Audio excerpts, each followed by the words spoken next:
அமரன் திரைப்படத்தில் இடம்பெற்றிருந்த கல்லூரி மாணவரின் எண் அந்த காட்சி தற்போது படத்தில் இருந்து நீக்கப்பட்டுள்ளது.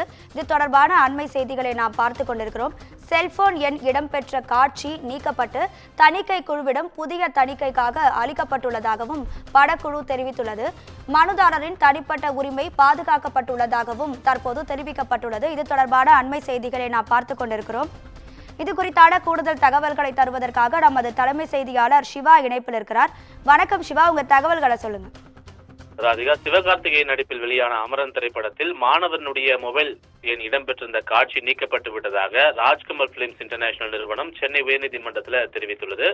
நடிகர் கமல்ஹாசன் ராஜ்கமல் பிலிம்ஸ் இன்டர்நேஷனல் நிறுவனம் தயாரித்து ராஜ்குமார் பெரியசாமி இயக்கி நடிகர் சிவகார்த்திகேயன் நடிப்பில் தீபாவளிக்கு திரைக்கு வந்த அமரன் திரைப்படத்தில் கதாநாயகி சாய் பல்லவியினுடைய மொபைல் எண் என்று தன்னுடைய எண்ணை காண்பித்ததால் பலர் அந்த எண்ணை தொடர்பு கொண்டதால் தனக்கு மன உளைச்சல் ஏற்பட்டதாக கூறி சென்னை ஆழ்வார் திருநகரைச் சேர்ந்த வாக்கீசன் என்பவர் ஒரு வழக்கு தாக்கல் செய்திருந்தார்.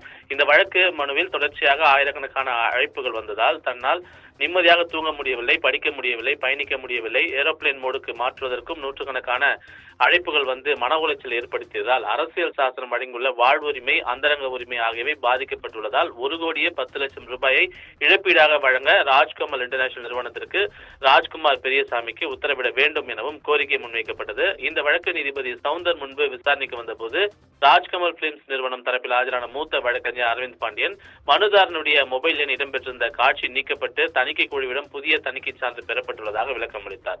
மனுதாரர் தரப்பில் ஆஜரான வழக்கறிஞர் முனுசாமி இன்னும் தொடர்ந்து அழைப்புகள் வருவதாக தெரிவித்திருந்தார். இதனை அடுத்து தொடர் அழைப்புகளால் மனுதாரனுடைய தனிப்பட்ட உரிமை பாதிக்கப்பட்டுள்ளது உண்மைதான் என்ற போதும் அதற்கு பொது சட்டத்தின் கீழ் தான் நிவாரணம் கோர முடியும் எனவும் ரிட் வழக்கில் இழப்பீடு வழங்கும்படி உத்தரவிட முடியாது எனவும் தெரிவித்த நீதிபதி மனுவுக்கு பதிலளிக்கும்படி தணிக்கை குழு ராஜ்கமல் பிலிம்ஸ் இயக்குநர் ராஜ்குமார் பெரியசாமி உள்ளிட்டோருக்கு உத்தரவிட்டு இந்த வழக்கை டிசம்பர் 20ஆம் தேதிக்கு ஒத்திவைத்திருக்கிறார்கள். ராதிகா, உங்க தகவல்களுக்கு நன்றி சிவா.